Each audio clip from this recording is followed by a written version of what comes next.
Adapun beberapa masalah kasus transaksi pembelian aset oleh divisi IT yaitu sebagai berikut. Yang pertama, transaksi pembelian aset oleh divisi IT dengan rentang harga yang wajar.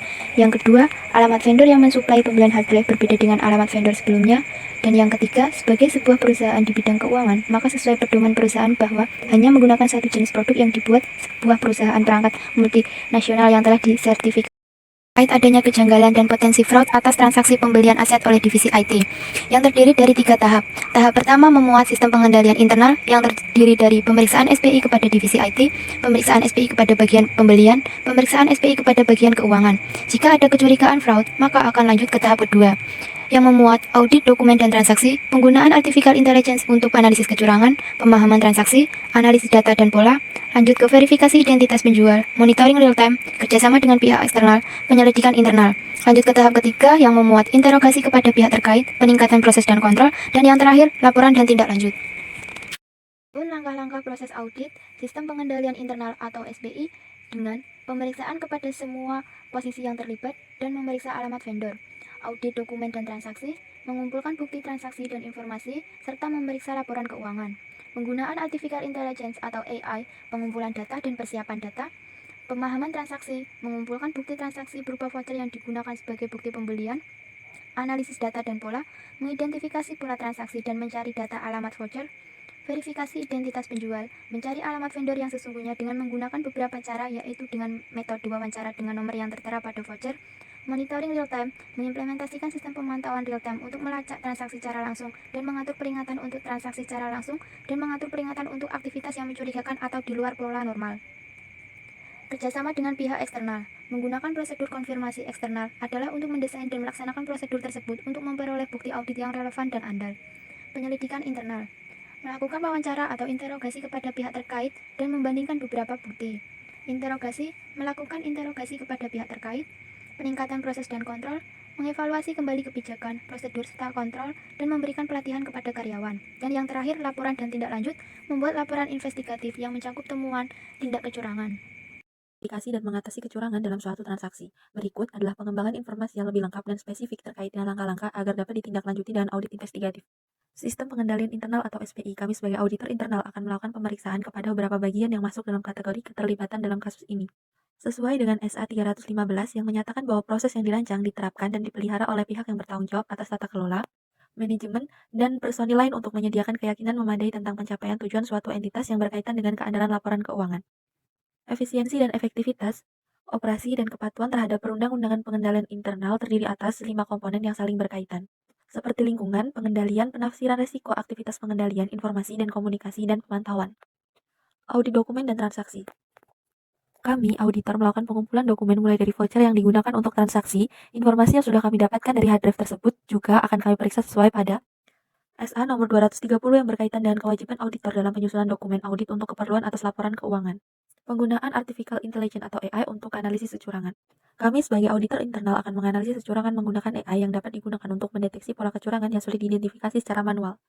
Sesuai yang dijelaskan oleh ilmuwan data, Lab Inovasi Kantor Pengawas Keuangan Umum Norwegia bahwa penggunaan kecerdasan bantuan atau AI secara global sangat memberikan manfaat bagi masyarakat saat ini. Di sisi lain, risikonya juga berbeda-beda. Pemahaman transaksi. Kami audit internal perusahaan perbankan mengumpulkan bukti pembelian yaitu voucher transaksi dan memahami transaksi hard drive tersebut sesuai pada SA nomor 315. Tujuan auditor adalah untuk mengidentifikasi dan mengevaluasi entitas risiko salah saji material baik berupa kecurangan atau kesalahan.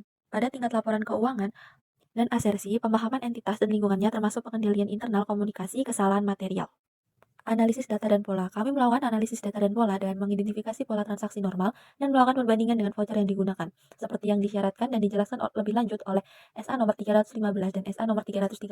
Bukti audit untuk menarik kesimpulan memadai sebagai basis opini auditor dapat diperoleh dengan melaksanakan 1. Prosedur penilaian risiko, 2. Prosedur audit lanjutan. Verifikasi identitas penjual. Kami sebagai auditor melakukan verifikasi identitas kepada vendor atau penjual. Kami memastikan apakah benar perusahaan perangkat multifungsional yang kami ketahui tersebut berada pada wilayah ibu kota Jakarta Pusat atau perusahaan mereka sedang melakukan lelang, tender, atau bahkan memiliki agen yang beralamat seperti pada voucher yang pembelian tersebut. Monitoring real time.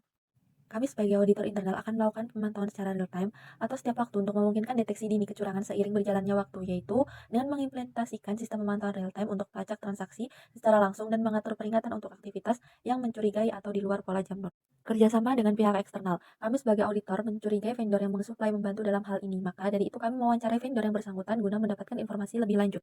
Sesuai pada SA yang mengatur penggunaan prosedur asuransi eksternal pada auditor berdasarkan ketentuan SA 330 dan SA 500, tujuan auditor dalam menggunakan prosedur eksternal adalah merancang dan melaksanakan prosedur tersebut dengan cara yang tepat dan andal untuk memperoleh bukti. Jika metode verifikasi eksternal digunakan pemeriksaan untuk memverifikasi permintaan verifikasi eksternal termasuk mengidentifikasi informasi yang akan diverifikasi atau diminta, memilih pihak yang untuk dikendalikan, desain permintaan inspeksi termasuk memastikan bahwa permintaan ditangani dengan benar dan mencakup informasi responsif yang dikirim langsung ke inspek dan dikirim permintaan ke pihak yang disetujui termasuk permintaan tindak lanjut jika berlaku. Penyidikan internal.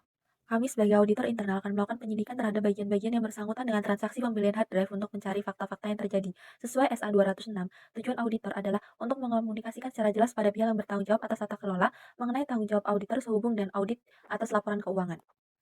Pernyataan dan gambaran umum tentang ruang lingkup dan usulan waktu audit. Informasi terkait audit yang diperoleh dari entitas bertanggung jawab atas manajemen, mengonfirmasi bahwa temuan audit tepat waktu, relevan dengan entitas yang bertanggung jawab atas manajemen, dan terkait dengan tanggung jawab dalam pengendalian proses pelaporan keuangan dan mendukung komunikasi dua arah yang efektif di antara auditor dan pihak bertanggung jawab atas tata kelola. Peningkatan proses kontrol. Kami sebagai auditor terkenal akan memperbaiki dan memperkuat proses dan kontrol berdasarkan pengalaman dari kasus kecurangan yang telah diidentifikasi. Mengutip dari Institute of International Auditor, proses ini membantu untuk mencapai tujuan dengan menggunakan pendekatan sistematis dalam mengevaluasi dan meningkatkan efektivitas dari pengelolaan risiko, kontrol, dan proses tata kelola. Laporan dan tindak lanjut. Kami sebagai auditor internal akan melaporkan hasil investigatif dan bukti yang ditemukan dengan jelas, dan tindakan preventif dan korektif harus stabil dengan berdasarkan pada SA 810 yang mengatur tanggung jawab auditor untuk memberikan informasi kepada pihak yang bertanggung jawab atas tata kelola ketika mengaudit laporan keuangan. Pernyataan dan gambaran umum tentang ruang lingkup, usulan waktu audit, informasi terkait audit yang diperoleh dari entitas yang bertanggung jawab atas manajemen, mengonfirmasi bahwa temuan audit tepat waktu dan relevan dengan entitas yang bertanggung jawab atas manajemen, dan terkait dengan tanggung jawabnya dalam pengendalian proses pelaporan keuangan dan mendukung komunikasi dua arah yang efektif antara auditor dan pihak yang bertanggung jawab atas tata kelola. Tambahan, maka di bawah ini disajikan hipotesis dan program auditnya. Hipotesis pertama yaitu apakah ada kelalaian dalam sistem pengendalian internal atas pengadaan barang. Yang kedua, apakah ada kerjasama antara vendor dengan salah satu dari bagian SDM yaitu bagian pembelian, bagian pengadaan barang, bagian keuangan, kepala cabang, dan auditor cabang. Dan yang ketiga, apakah sistem pengadaan barang sudah sesuai dengan standar SOP. Selanjutnya yaitu kondisi atau yang terjadi. Yang pertama yaitu alamat yang ada di voucher tidak sesuai dan tingkat keamanan hard drive masih diragukan karena berasal dari retail belum diketahui tingkat keamanannya, sedangkan yang berasal dari perusahaan yang terletak di ibu kota sudah diketahui tingkat keamanannya. Yang kedua yaitu realisasi dana pengadaan barang yang tidak sesuai dengan standar. Yang ketiga, sistem pengadaan barang tidak sesuai dengan SOP karena ditemukan perbedaan dengan sistem pengadaan barang sebelumnya yaitu pada alamat vendor. Selanjutnya yaitu kriteria yang seharusnya, yaitu yang pertama, alamat voucher harus sesuai dengan perusahaan yang telah ditunjuk oleh perusahaan perbankan, dan tingkat keamanan hard drive harus sudah dipastikan sesuai dengan standar SOP yang berlaku. Yang kedua yaitu realisasi dana pengadaan harus sesuai dengan sistem SOP, contohnya seperti sistem lelang. Selanjutnya, yang ketiga yaitu sistem pengadaan barang harus sesuai dengan SOP seperti pada sistem pengadaan barang yang sebelumnya.